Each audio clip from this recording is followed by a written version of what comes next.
This is Matthew Cratter from Trader University, and today I want to talk about two really big stories. The first story is whether Tesla is about to start buying Bitcoin. The second story you're going to want to stick around for, especially if you own a Ledger hardware wallet. There are new details emerging about this massive hack, and anyone who has bought a Ledger wallet is almost certainly affected by it. I want to start with Elon Musk, though. Over the weekend, he was tweeting about Dogecoin again, which is a bit of a joke coin. There are people who take it seriously, but this is the famous Shiba Inu coin. In the old days, there was a Reddit forum that raised a bunch of Dogecoin to actually put the image on a NASCAR car and sponsor it in that way. But this actually is a joke coin. That's one of the reasons that Elon Musk enjoys tweeting about it. But what I think was more significant is this change to his bio. I'm not sure exactly when it happened. Former CEO of Dogecoin. This does imply that he has moved beyond Dogecoin, even though obviously he always treated Dogecoin as a joke. A lot of people don't understand this. They still think it's a serious currency. But what can you do? Next tweet was about Bitcoin is almost as BS as fiat money. And I think this is a really interesting way of putting it. He puts it ahead of fiat money. Unfortunately, our old friend Peter Schiff appears in the notes and starts talking about how bad Bitcoin is. Then he immediately gets trolled by some Bitcoiners. Peter Schiff is like the mosquito in your house that you think you've gotten rid of, and then he comes buzzing back, sort of inserting himself into this conversation. But the really interesting part of the conversation happened a little bit in a later tweet. I've sort of made this tweet a little more family friendly here, but basically this is Elon Musk trying to lead a normal, productive life, being tempted by Bitcoin, obviously alluding to the fact that it's becoming much more popular again, that its price is hitting new all-time highs. But the really interesting part of this tweet happened in the discussion below, where Michael Saylor, CEO of MicroStrategy, a fellow billionaire, and one who has moved his entire company balance sheet and then some, he's actually borrowed some money and bought Bitcoin as well, suggests that Elon Musk might want to consider moving some of Tesla's cash on their balance sheet into Bitcoin. And I guess I assume that Tesla has, I didn't look it up this morning, they have approximately $100 billion in cash. Whatever it is, this is the really interesting part of the tweet, where Musk comes out and says, are such large transactions even possible? And then Michael Saylor sells the fact that they have they've moved over 1.3 billion in US dollars into Bitcoin. This is fun to see one billionaire talking to another. I'd be happy to share my playbook with you offline. Elon Musk is a really smart guy. I don't know how much time he has spent thinking about Bitcoin, but one of the things about Bitcoin is that if you approach it and you approach it from first principles in a very logical manner, and if you understand the history of money, as I'm sure Musk does, the conclusion is almost inevitable. And I'm reasonably certain that Tesla at some point will be putting Bitcoin on their balance sheet, especially if Musk actually has this conversation with Michael Saylor. Obviously, Musk is a busy guy. He's working on tons of different things, but it seems that this tweet would suggest that he is constantly being tempted by Bitcoin, thinking about Bitcoin, and that he has really begun to go down the rabbit hole. Once you go down the Bitcoin rabbit hole, it's inevitable that you start ending up with large amounts of Bitcoin on your balance sheet. So this is huge. If a company like Tesla ends up putting its any portion of its balance sheet, and I think I misspoke earlier, I don't think there's any way, just eyeballing the numbers, that Tesla has this much on the balance sheet. But either way, if they start to do it, Tesla's now part of the S&P 500. This really sets a precedent. Obviously, Musk is kind of a crazy guy, but if an S&P 500 company starts to do this, it's extremely significant, especially one of the larger ones like Tesla.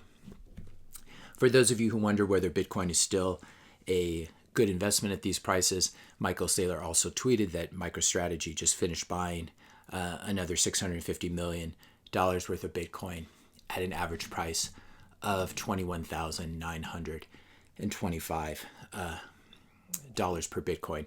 This is obviously something that MicroStrategy plans on holding on its balance sheet for decades, and I imagine Michael Saylor will hold his Bitcoin forever as well. So any dip in Bitcoin, I think, is a good buying opportunity. Obviously, you should do your own research. You shouldn't just listen to YouTube accounts and Twitter accounts, though someone like Michael Saylor, obviously very successful in many different areas. I seem to remember that he bought a domain name very early on for like $50 and sold it for $30 million, something like that. This is a guy who's always been ahead of the curve. And the fact that he's still buying Bitcoin at almost $22,000 of Bitcoin shows the potential upside that is there. If you're enjoying this video and finding it helpful, if you want to see what I'm trading or investing in, if you want to learn trading strategies as well, I'd encourage you to hit that subscribe button. Now I wanted to move on to the Ledger story. This is a very depressing and scary story. Basically, Ledger is a hardware wallet that allows you to hold your Bitcoin in cold storage, to hold it offline. It's sort of an equivalent of a Trezor. I've never owned a Ledger, for the record. I don't like Ledger because they run on closed source firmware. That's always turned me off. The thing about Trezors is they have open source firmware. All the software, all the firmware is open source, so anyone can look at it and see if there are bugs, see if there's some backdoor that perhaps Ledger could use to steal your Bitcoin, or someone else could use to steal your Bitcoin. This is why I haven't recommended Ledger in the past. By the way, I'm not paid by any of these companies, Ledger, Trezor, etc., though I do use some Trezor hardware wallets myself. The bad news is if you've ever bought a Ledger hardware wallet, your data has been compromised. This hack actually happened back in June, but it's now coming out that the hack was much worse than people thought.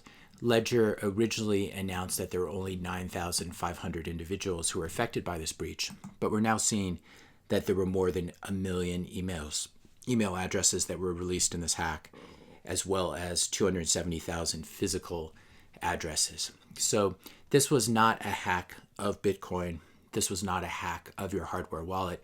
It was a hack of the database, the customer database at Ledger, the company, which I believe they're in France. The problem with this is the hackers were able to get everyone's name, email address, and then for 270,000 out of those million people, they were able to get their home addresses. And now we're seeing very disturbing things. People have been receiving Ledger customers, anyone who bought a Ledger in the past, even before 2019, have been receiving emails like this. Hello, I recently became aware of your crypto holdings. I also live in your same city, and I know you live at, and then it lists your address. I can't imagine receiving an email like this. I'm not afraid to invade your home. I don't want to make this any harder than it has to be. I'm offering you $500 to leave you alone. If not, I'm not afraid to show up when you least expect it and see how my wrench works against your face, or even maybe wait for you to leave your home and take your belongings while you're not there to call the police. This is extremely disturbing. Ledger should be completely ashamed of themselves for allowing a database hack like this to happen. And after it happened, to not really be honest. Maybe they didn't know that the database hack was this big, in which case they're incompetent. If they did know and they hid it, they're not to be trusted. So the problem with this is that now a lot of people have been opened up to possible physical attacks as well as phishing attacks, etc. If you want to check to see whether you've been compromised, this looks like a legitimate website. I'm pretty sure it's legitimate. Have I been pawned without the A in it? They also seem to have a Twitter account that looks legit. You can put, this is a useful website. I've put a couple of my email addresses in it, and you can see whether you've been compromised. Your email data or personal data has been compromised in any data breach, not just the Ledger data breach. There are online lists there are actually links where you can download and find the list of everyone's name and email address who has been hacked in the Ledger hack. Be very careful doing this. I don't recommend you do it because some of the files that people have been turning up when they do a Twitter or Google search for this have actually been exe files. And these are malware that could run on your computer. So unless you really know what you're doing, you're probably safer on putting your email in this website if you trust it. Again, I'm not a cybersecurity expert, but basically you can safely assume that if you bought a ledger at any point over the last few years, your data has been released. Hopefully not your physical address as well. Now, it's important to realize that your Bitcoin that's stored on your Ledger hardware wallet is probably safe. Now, the reason I say probably is that it was not released to the hackers. The recovery seed, all this stuff is done locally on your computer.